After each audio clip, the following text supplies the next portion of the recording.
Welcome to the Sports Angle, live in Las Vegas, the entertainment capital of the world. I'm your host, Rachiele. Let's get into it. Over the past 12 seasons, there has been a trend in Major League Baseball that seems to be going more aggressively as time has progressed. It also seems to be that there has been this idea that Major League Baseball isn't just going to have relief pitchers come in late in games. If there's a blowout going on, if they're down 11-1, why would you waste a middle reliever? Why would you waste your setup guy? Over the past 12 seasons, there has been a trend of position players being a pitcher late in games. And when this first started, when this really became a popular idea around the late 2000s, not a lot of people had a problem with it. And the reason why most people didn't have a problem with it is because it was mainly for laughs and giggles. Okay, once a year, maybe twice a year, you would see it happen. But it was such a rare occurrence that when it did happen, it was mainly during a 15-4 blowout, and you didn't want to waste an arm of somebody valuable in your bullpen. So you would just chuck your position player onto the mound, have them pitch maybe 10 pitches, get out of the inning, and then the game was over. But as time has gone on, however, we have noticed that position players aren't just 1 or 2 times a year now. In fact, it has become so common to have position players be on the mound in meaningless games in the 8th and 9th inning that it is now being considered a strategy by managers. As a matter of fact, San Francisco Giants manager Gabe Kepler actually had position players do bullpen sessions this spring training. Why? Because he wanted to think of the possibility of having position players be on the mound in the regular season. So when a manager is taking that approach, when a manager is actually planning out of having bullpen sessions for your position players while spring training is happening to prepare them to be in a real game situation, that's when you know that this has become not just a cute little situation. It's not just an entertainment aspect anymore. Managers are now heavily considering this type of mentality. And so far in the 2021 MLB season, it has happened 9 times already. So think about that. In a full calendar year, you normally saw 1 or 2 in the late 2000s. Well, 12 years later, 9 have already happened, and we're not even a month into the season. So let's really break down why position players are being used as pitchers late in games here on the Sports Angle. I'm your host, Rachiele. First off, let's talk about the aspect that is it good for baseball? Is it good for Major League Baseball to have position players be on the mound in the 8th or 9th inning of a meaningless game? Is it good for MLB that when you have to have a position player be on the mound, does that signify that this game has become so much of a blowout that they'll put literally anybody on the mound? Or, if to make it a positive perspective, is it good for baseball because they can make highlight reels of it and put it on their YouTube channel? Is it good for baseball that you're seeing 46 mile an hour pitches by a position player and it causes the batter to freeze in midair? How about the fact that we have seen in the past position players like Christian Betancourt from the San Diego Padres did a 90-mile-an-hour fastball, and they actually converted him to a pitcher by the end of the season. So I'm going to look at this from two perspectives. Is it good for baseball from an entertainment perspective? And is it good for baseball from a logical perspective? From the entertainment side, absolutely, this is good for baseball because you get those clicks, because you get those views, because you get those ratings from a blowout game. Like, most baseball fans will tune out when your team is losing 15-4, but let's say that Bryce Harper for the Phillies goes out on the mound. Yeah, Phillies fans are going to be entertained watching Bryce Harper do a couple of pitches on the mound. For the Chicago Cubs, when Anthony Rizzo was on the mound a couple of years ago, it was fun. It was lighthearted. It was entertaining. As a Cubs fan, I got a laugh out of it. How about a couple of years ago when you had David Del Castro be on the mound, or Daniel DeCastro? You had him on the mound, and he nearly hit a batter unintentionally. Like, that was comedic relief when that happened, because you could tell that him for the Dodgers, he wasn't trying to hit the batter, and he even put his hands up immediately after it happened, trying to signify, like, hey, I didn't mean to go inside. Like, it was comical. It was funny. So, yes, from a entertainment perspective, it is a good aspect for Major League Baseball. And I understand why people love seeing it happen. I mean, we just saw in the Chicago White Sox game, I believe that one of the outfielders for the Chicago White Sox came in late in the game, pitched a couple of pitches, and everyone was getting a laugh out of it. You saw people in the dugout with a huge smile on their face. That's what it was about, because they were losing 11-2 by the Boston Red Sox.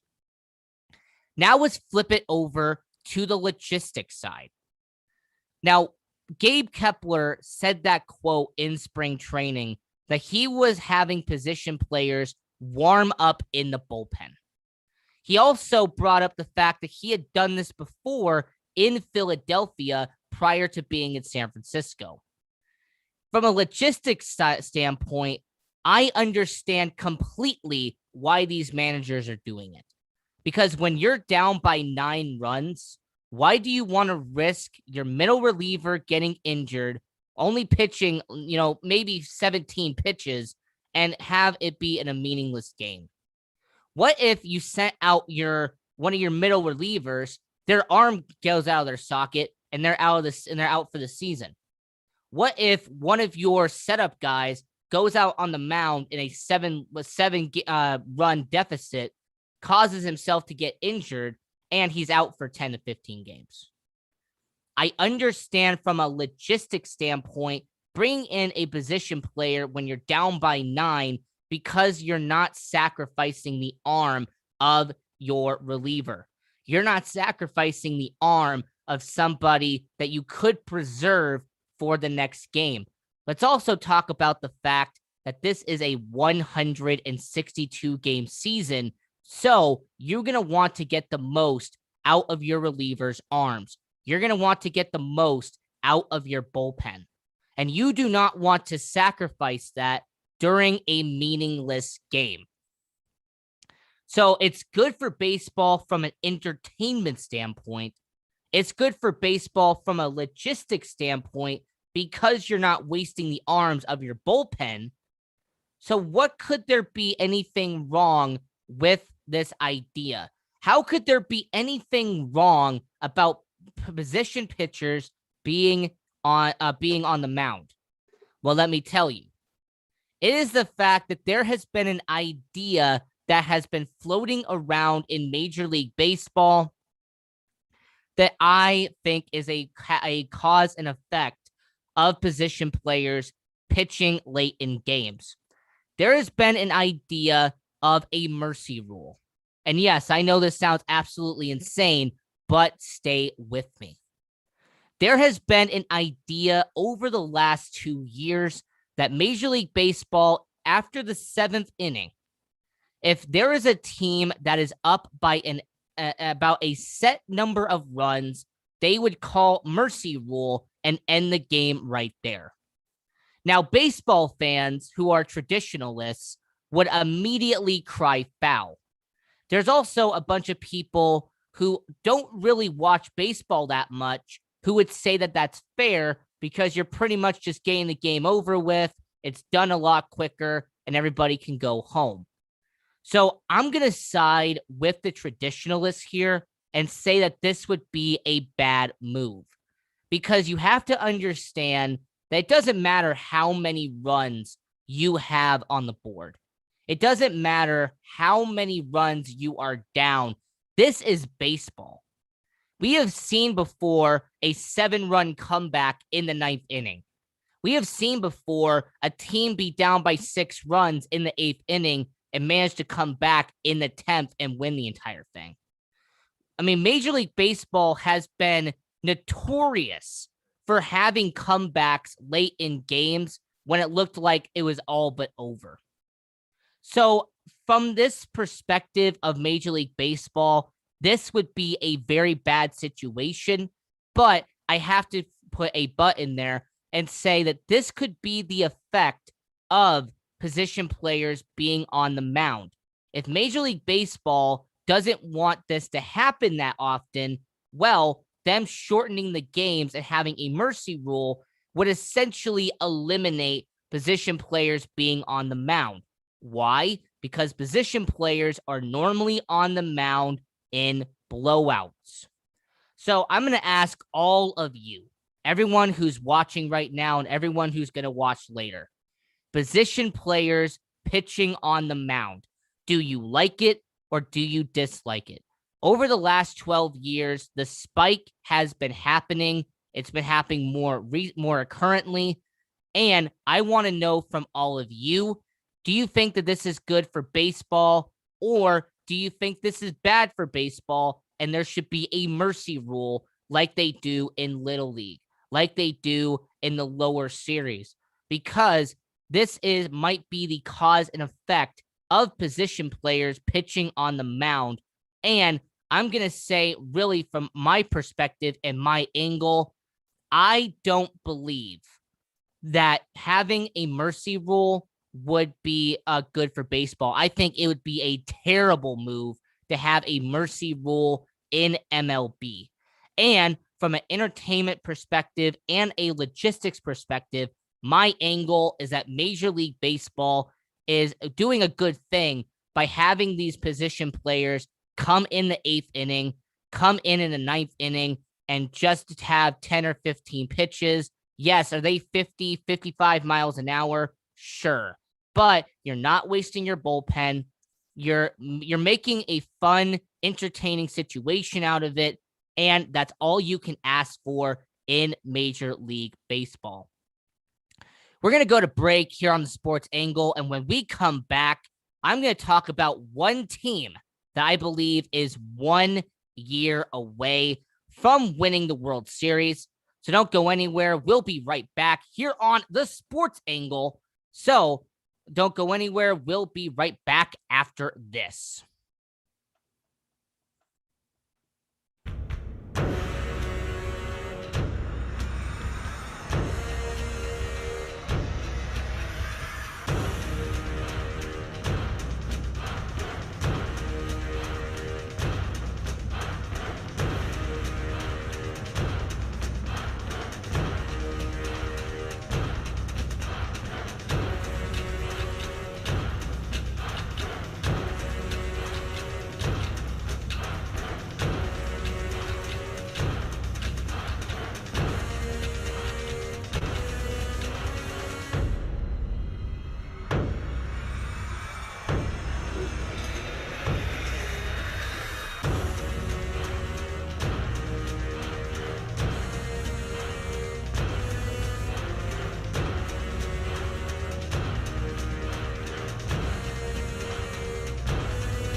Welcome back to the Sports Angle, live in Las Vegas, the entertainment capital of the world. I'm your host, Rachiele. Let's get back into it. Go to our website, thesportsangle.com. Check out our live streams, our audio, our video, all the articles we have on there at the Sports Angle. Go to our YouTube channel right now. Give us a like, a share, and turn on notifications. It definitely helps us out. And go to all of our social media at the Sports Angle and follow your host at Rocco Rachiele. Now, before we ended the last segment, I told all of you that there is one team that I believe is 1 year away. I told everyone that I believe there is one baseball team that is just this close to being World Series champions. And I'm going to tell you who that is. So I'm going to do a drum roll, and then I'm going to give you the answer. So drum roll, please. The Chicago White Sox. Yeah, this is going to be really weird for a Chicago Cubs fan to say it, but I have to be fair. I cannot be biased in this aspect. So, why do I have the Chicago White Sox as 1 year away? Why do I believe the Chicago White Sox will be the 2022 World Series champions? Well, I'm going to tell you. First off, it is the fact that they have built such a youth movement in Chicago that it quite honestly resembles the Cubs, resembles the Astros, resembles what the Dodgers have done. The Chicago White Sox have taken the model that the Nationals did, the Royals did, even the Giants did a decade ago, and they are using it right now. Lucas Giolito, yes, is he having a very disappointing year right now? Yes, he is. But you have to understand that Lucas Giolito, only 26 years old, and he looks like the ace. No, looks like the face of the franchise out there in Chicago. Lucas Giolito looks like what Mark Burley was out there in Chicago. He looks like what Freddie Garcia was in Chicago. He is a star, an ace, one of the best starting pitchers, not just in the American League, but one of the best starting pitchers, period. And then let's go down the rotation, because Dallas Keuchel is the definition of veteran prestige. Dallas Keuchel has been a success almost everywhere he has been. Houston was in the Cy Young voting. One of the best pitchers during the Houston Astros tenure out there with Dallas Keuchel. Goes to Atlanta, provides a very solid improvement to their starting rotation during that 1 year show 'em deal. And he is now in Chicago, and he is showing people why, once again, he has been one of the most consistent, durable, reliable pitchers in Major League Baseball.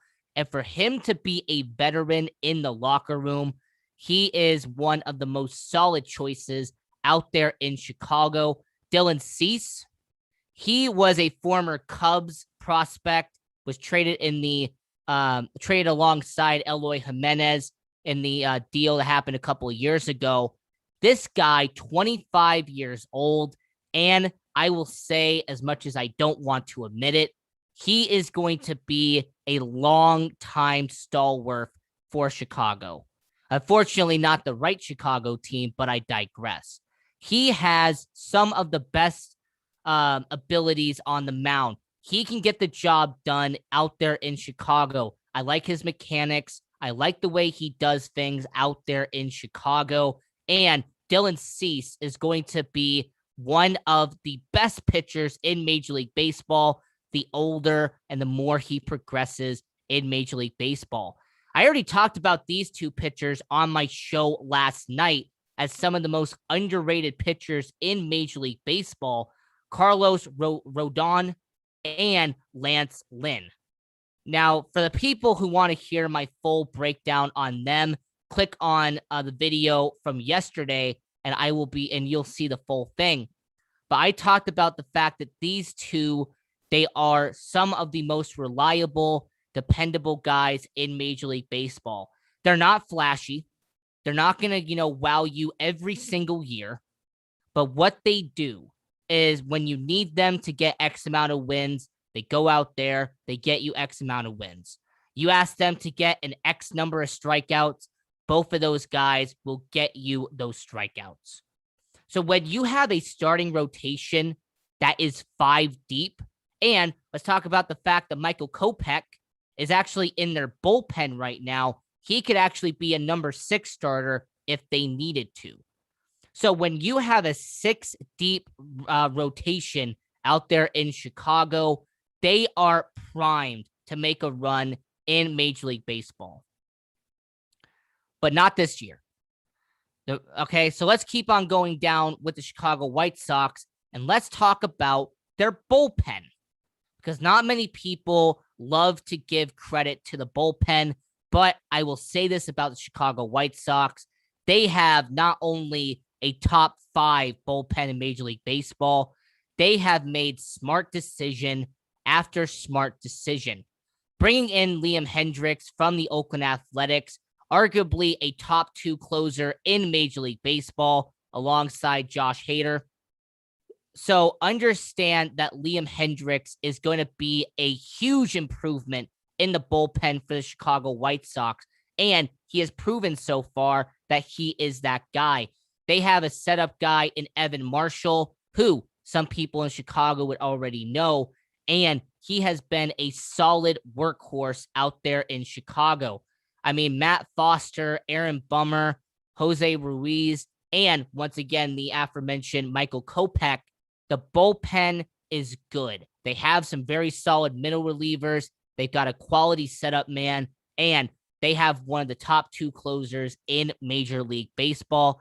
Chicago White Sox, they are definitely going to be ready to be a World Series contender. But not yet. So as we're talking about the 2021 Chicago White Sox and why I believe they are 1 year away, I talked about their starting rotation. I talked about their bullpen. But what about their starting lineup? Now, Rocco, the starting lineup must be why you're saying they're 1 year away. It must be the reason why you believe that this year is not their year. Well, let me explain. They have a top 5 catcher in Major League Baseball in Yasmani Grandal. Interesting enough, yesterday's show, I broke down the top 10 catchers. Yasmani Grandal, I had him as one of the best. All right. He's been out there in Milwaukee. He's been out there in LA. He has been getting the job done everywhere he has gone, and he's doing the same in Chicago. And also, they have a young 26-year-old Zach Collins that's backing him up. Moving over to first base, they have Jose Abreu, the reigning AL MVP, a guy who has been a steady face out there in the White Sox organization. He is a guy that does it all out there in Chicago, and more importantly, he has been there the entire time. He never left. He kept signing 1-year deals. He kept signing these 2-year deals. He has been the definition of loyal out there in the White Sox organization. And if he got rewarded with a World Series title, that would make it only a bit more sweet.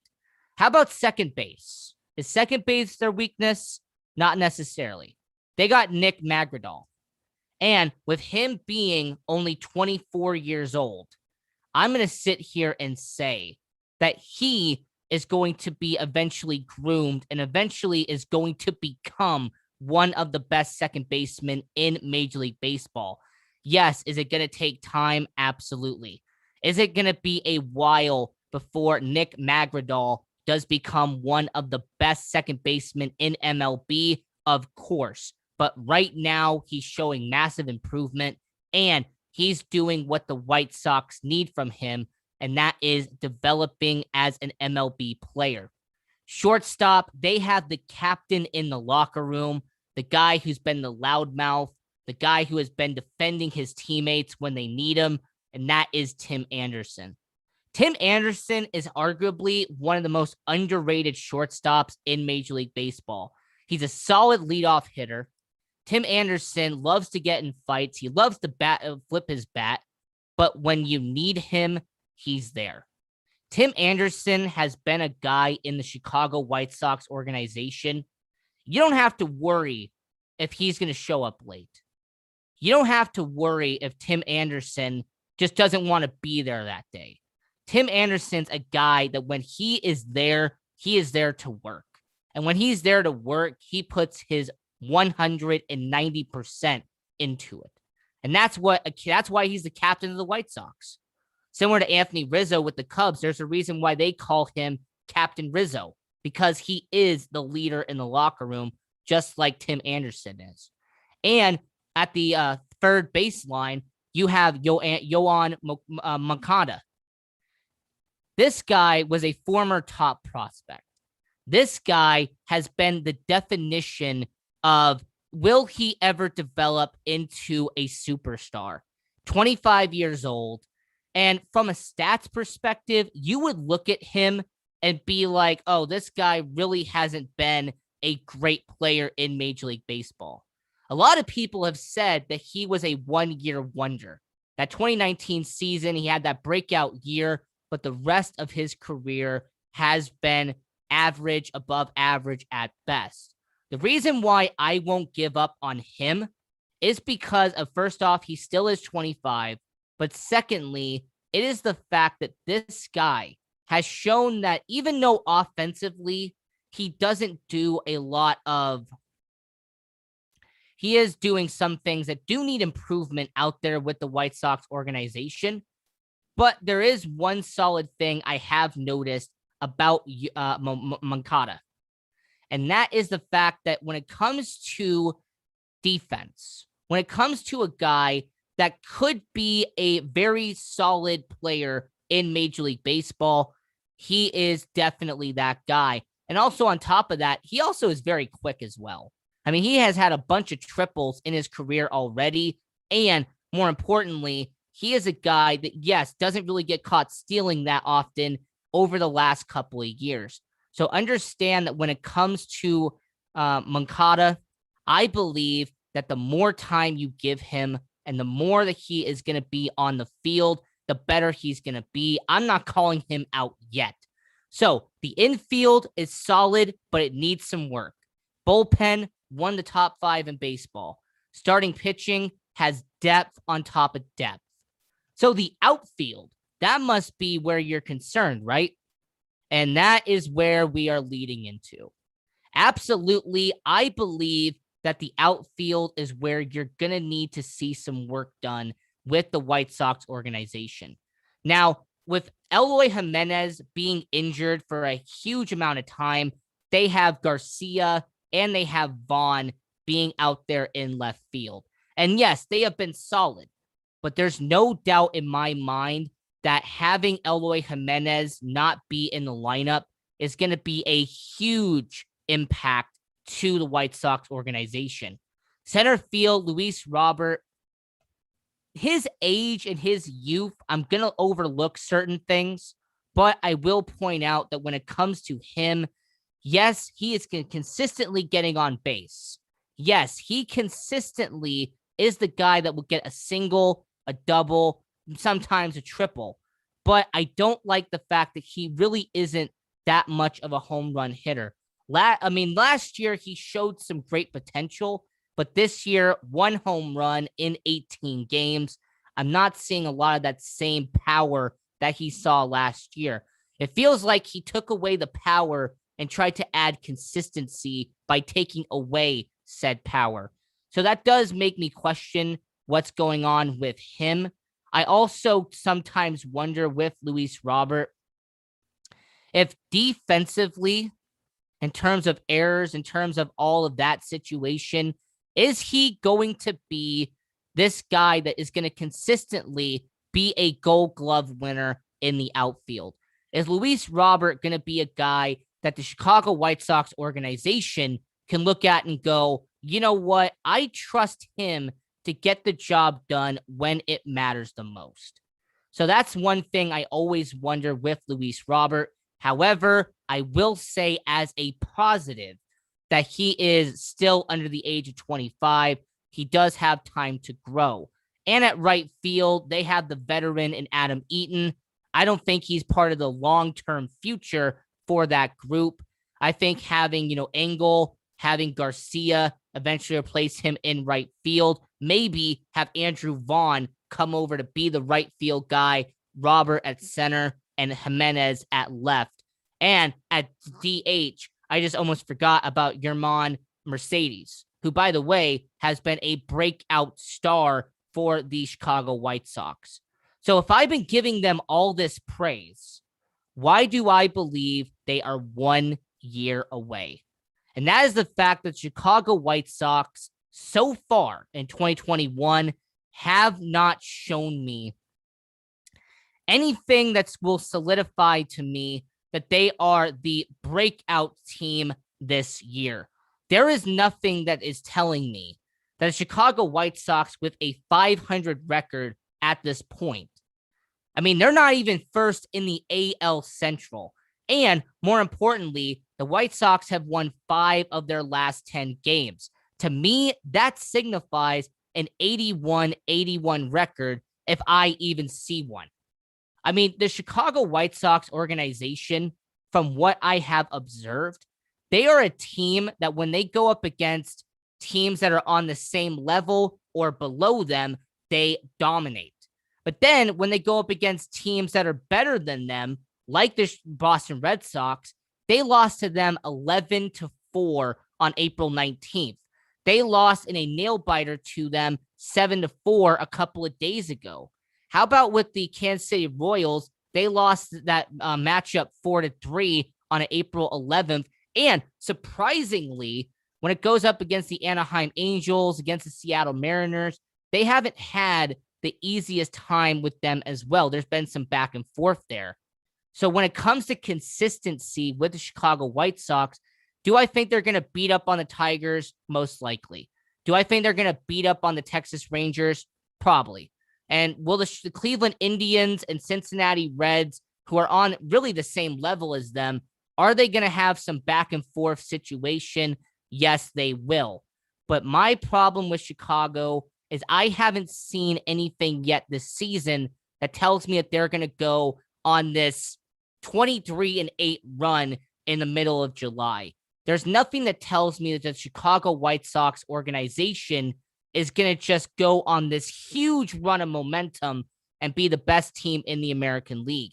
Also, let's analyze the fact that the Boston Red Sox are really looking like the best team in the American League right now, as much as I hate to say it.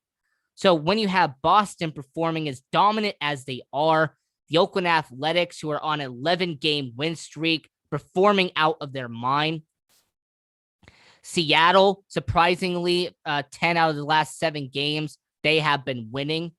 There is a lot of momentum right now in the American League, and on the fact that Kansas City is actually outperforming the White Sox right now in terms of power. I just question if the White Sox are going to do it this year. That's why, to put a positive spin on it, here's what my angle is. I believe the Chicago White Sox organization is 1 year away from winning a World Series. Once they build the momentum, once they build the chemistry in the locker room, once you have all of these young, talented guys in your starting lineup, have a bullpen that is fresh and ready, and you have a starting rotation that is 6 deep. When you have all of that and they've actually built momentum and they have a form of morale in the locker room, I believe that next year will be where you see the White Sox win maybe 107 games in a very weak AL Central. It's a possibility that the Chicago White Sox could dominate the AL Central next year, considering all the young talent they have on the roster. And because of all of the youth and all of the talent they have in Chicago. My angle is that it's not this year, but it's next year that the Chicago White Sox will be in the World Series. And I believe that for the first time since 2016, a team in Chicago will raise the World Series. And I believe that that will be the Chicago White Sox. So if you agree or disagree, go into the chat down below and tell me if you agree or disagree. We have a call-in number, 702-850-1284. That's 702-850-1284. If you want to call in and give us your opinion live on the air, because the Chicago White Sox, I believe, are 1 year away from winning a World Series. This year is not going to be it. I explained why, and I'm going to say that next year, Chicago White Sox World Series champions in 2022 is a very good possibility. So we're going to go back to the comments and we're going to let your voice be heard. People have lost attention span, so shorter is better. Somebody obviously watched the first segment. I understand the mercy rule, and I understand the logistics behind it. Like, I'm not calling out Major League Baseball and saying that they're idiots or anything. I understand logistically why after the 7th inning, there could be a mercy rule implied. But the reason why I disagree with it is because there's been so many comebacks in the past that MLB would miss out on great moments like position players pitching on the mound, like a 6-run comeback in the 8th inning to tie the game up. Maybe in the 9th inning, there is a 5-run comeback and they go to win the game in a walk-off. You would miss that if you had a mercy rule established in MLB. Also, someone says this is some big-time speculation on the White Sox as a World Series contender. I would guess the Padres before the White Sox. Now, obviously, this person's out here on the West Coast. They mentioned the San Diego Padres. Let me establish something real quick. The Chicago White Sox, the reason why I have them up there is because for the last 4 seasons, they have been building youth on top of youth on top of youth. The Chicago White Sox have been doing it the right way. They really haven't shelled that much money out at this point. The Chicago White Sox have effectively done what scouting is about. The San Diego Padres have already spent a lot of money on Machado. They spent money on Hosmer. They spent money on Tatis after 1 year. They brought in Schnell. They brought in Darvish, brought in Clevenger, brought in Musgrove. The San Diego Padres, the reason why they're different than the Chicago White Sox, Chicago has mainly built their team around their prospects. Outside of Dallas Keuchel and outside of Liam Hendricks, there really isn't anybody in their main equation that is an outsider. There really isn't anybody in the White Sox organization outside of those two that you would sit there and say they haven't been grown, they haven't been groomed in the White Sox system. For San Diego, I simply can't say the same because they have traded and signed for a lot of their guys. You said Milwaukee. I like Milwaukee. I watch Milwaukee a lot. I mean, Milwaukee's most likely going to win the NL Central, like I said in my preview show. But Milwaukee is a little bit different than Chicago due to the fact that the Milwaukee Brewers haven't had top 10 prospect after top 10 prospect after top 10 prospect. As a matter of fact, the Milwaukee Brewers have normally been in the middle of the pack when it comes to prospect rankings. In fact, Milwaukee rarely ever is in the top 5, let alone top 10 in terms of the prospect rankings in Major League Baseball. They are the opposite of the Chicago White Sox. Milwaukee will use their scouting, yes, but more importantly, they will take low-risk, high-reward free agent signings to get people over there. They will trade low-end prospects in order to get high-value talent. I mean, they have had guys like Lorenzo Cain, Christian Yelich came over from the Miami Marlins. That was a huge deal back then. Creston Hyora has been a very solid piece for the Milwaukee Brewers. There has been really solid pieces out there in Milwaukee, but the difference between them and the White Sox is the White Sox have had a lot of high reward, low risk talent out there with their prospect pool.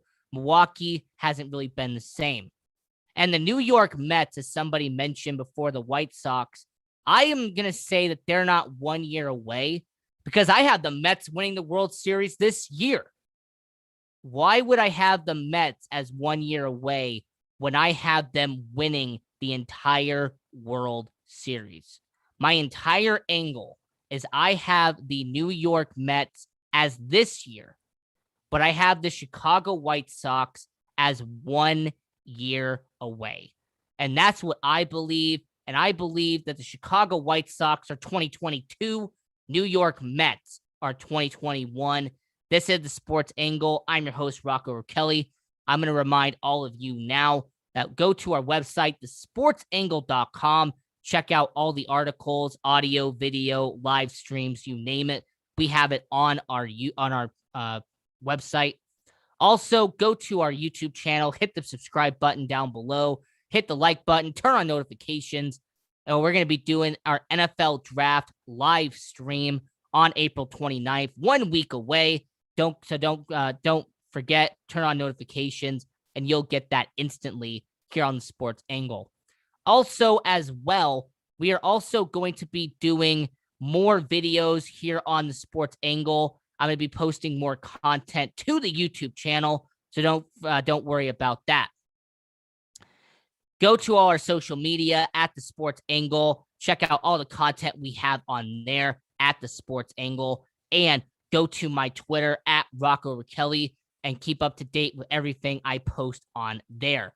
So we're going to go to commercial break here on the Sports Angle. When we come back, I'm going to talk about trends in Major League Baseball that you need to watch out for. Don't go anywhere. We'll be right back after this.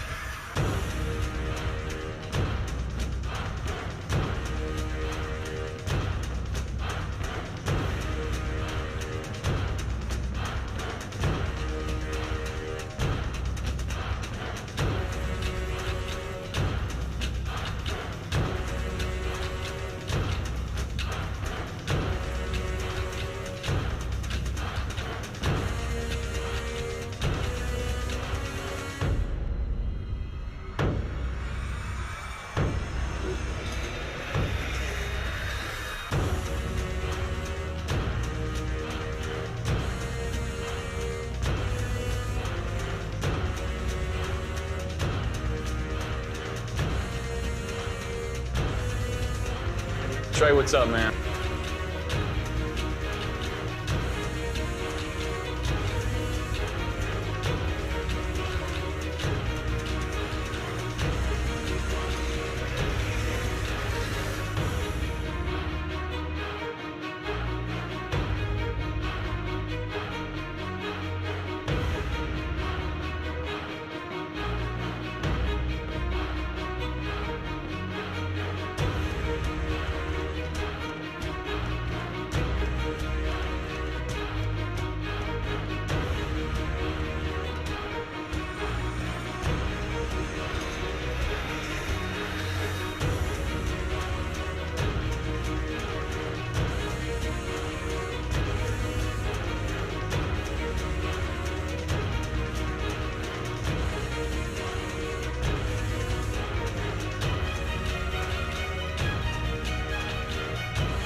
Welcome back to the Sports Angle, live in Las Vegas, the entertainment capital of the world. I'm your host, Rachiele. Let's get back into it.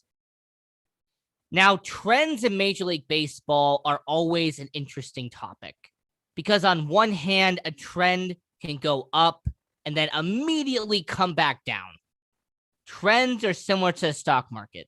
Sometimes they go all the way up and then crash immediately back down, and all the people who paid attention to said trend look like fools at the end of the day. Or there are some trends in Major League Baseball and in a roundabout way, the stock market, where they will go a little bit up, a little bit down, a little bit up, a little bit down, but they mainly stay around a certain Mendoza line. All right, they'll stay around a certain point on that trend. So what trends have I picked up on in Major League Baseball? Well, there are a couple that I want to tell you. The first trend I picked up on is the power of the Los Angeles Dodgers. Now, as much as Dodgers fans love what's going on right now with their pitching, as much as Dodgers fans love the fact that they are 14-4, have one of the best records in Major League Baseball, I don't want to exclude the fact that the Los Angeles Dodgers have some of the best hitters in Major League Baseball right now. Let's talk about the fact that Justin Turner has hit 16 RBIs, has an OPS of 1.175, and has a batting average of 381. Justin Turner, after signing that contract extension to come back to the Dodgers, has been performing lights out. How about we talk about the fact that guys like Corey Seager are performing at an elite pace as well, having an OPS of 892, a batting average of 284. However, his 13 RBIs and 3 home runs on 19 hits has been a really solid start to Corey Seager. Max Muncy having a 281 batting average, that's a little bit concerning, right?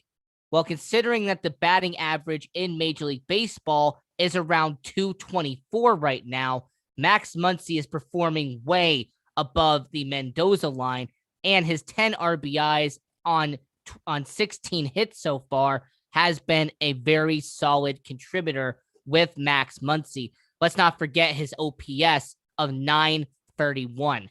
And I don't want to forget, and I don't want to not exclude the youngster, Zach McKinstry. I mean, this guy has been clutch for the Los Angeles Dodgers, a 296 batting average, 14 RBIs, and has hit 16 hits so far. Very solid season already for the very young guy coming out of the Dodgers system. Once again, the Dodgers are good at bringing in guys that are young and can get the job done. 25 years old, second baseman. Looks like the future is bright out there with the Dodgers. So the hitting power of the Dodgers is my first trend I wanted to pick up on because the pitching is getting all the credit, but I don't want to just talk about that. I want to give credit to the hitting as well. The second trend I want to talk about with Major League Baseball is the increase in defensive metrics. Now, what do I mean by this? Well, people have noticed that catchers are making more defensive errors than they ever have in baseball up to this point. In fact, they have said that they've looked over the last 20 years of the first 20 games of the season, and catchers are making the most errors defensively than any point in that time span. So why are catchers making so many errors in 2021? Well, some people have pointed out the fact that because umpires are making bad call after bad call after bad call, that catchers are starting to make mistakes at the backstop. People have noticed that the veteran catchers are starting to not be as quick to get back to the ball when it gets away from them. People are paying attention to little details like the fact that the pitcher and the catcher are not meeting at the plate in terms of where the ball lands. In fact, I remember watching a game where 7 pitches in the row, a catcher had the ball here and the ball went all the way over here. There was situations where a catcher wanted the ball to be inside and it went 90 yards feet all the way down to the outside, went to the backstop, and the catcher was forced to go and get it. Now, could this be due to a lack of consistency with those pitchers and catchers? It might be. But the fact is, we're seeing more defensive metrics and more errors coming from catchers this season. So I wanted to say that's the second trend in Major League Baseball. And the third and final trend that is very alarming, and I really want to talk about it, is the fact that hitting has taken a huge decrease in Major League Baseball. 2 years ago, Major League Baseball was having a resurgence in home runs. 2 years ago, Major League Baseball was having home run records broken by teams. Now, it seems like Major League Baseball is trying to either A, not allow that to happen anymore, or B, pitchers are just getting more dominant than ever. Now, you might be a little skeptical, right? You might be asking yourself, how could that be the case? Well, for starters, there has been a lower home run rate already in 2021 that has taken such a dip that even players are calling out Major League Baseball on it. Let's also talk about the fact that Major League Baseball was accused of using a steroid ball, or pretty much juicing up the baseballs to add as much home runs as possible. And how they did that was winding the ball a lot more tighter, allowing the ball more distance to get out of the ballpark. Well, people have actually taken baseballs from 2021 and have taken baseballs from 2019 and have noticed that the baseballs feel different. They even kind of, when you're even tossing the ball around, it even feels a bit different between those two balls. So, did Major League Baseball intentionally loosen the balls back to their original rate because baseball fans were complaining about the amount of home runs? Or maybe pitchers started complaining so much to Major League Baseball that they were forced to tame it down because of the fact that pitchers were catching on. And the reason why I bring this up is because I have some numbers for you that back up the case of home run rate going down. In 2019, 5.3% of home runs per at bat. That was in 2019, okay? Home runs per at bat was 5.3%. This year in 2021, it is 4.8%. This is one of the lowest numbers in the modern era. Considering that 4.8 is not a number that most people normally see. I mean, to give you context, the last time it was among this low was 2007 at 4.9%. So it seems like MLB has taken that 5.3% of home runs per at bat, and they are now making it a 4.8% home runs per at bat in only a 2-year stance. So I want to ask all of you, people who are listening right now, do you believe that MLB has manipulated the baseballs once again to lessen the amount of home runs because of the backlash the pitchers did in 2019? Or do you believe that pitchers have become so dominant in 2021 that hitters are not hitting as many home runs as they used to? Which side of the coin are you on? Because I want to know if anybody else has noticed the fact that Major League Baseball, there is a less home run rate, and overall has been a less home runs in baseball up to this point. So I just want to know from everybody, because we have a couple minutes left in the show, I will give you one more detail that will be very alarming to you. Strikeout rate. Now, you might be asking yourself, what would a strikeout rate have to do with this equation? Well, understand that the more home runs that were being hit, that meant that less strikeouts were taking place. And the more strikeouts that take place, the less home runs take effect. So let's see if that equation comes out. Okay, during that time span where MLB was having this home run phenomenon, their strikeout rate was 21.3%. Just keep that in mind. 21.3%. 2021, 24.6% is the strikeout rate per at bat. So that means that almost a quarter of Major League Baseball players are striking out per at bat in 2021. And yes, I know there's going to be some critics out there who are going to say, Rocco, that's only a 3.3% increase in a strikeout rate. That's not that big of a deal. But when you understand how baseball works, 3.3% is a huge number when it comes to a 2-year span in terms of strikeouts. Also, that home run rate I mentioned earlier was also a huge deal when you understand it's per at bat.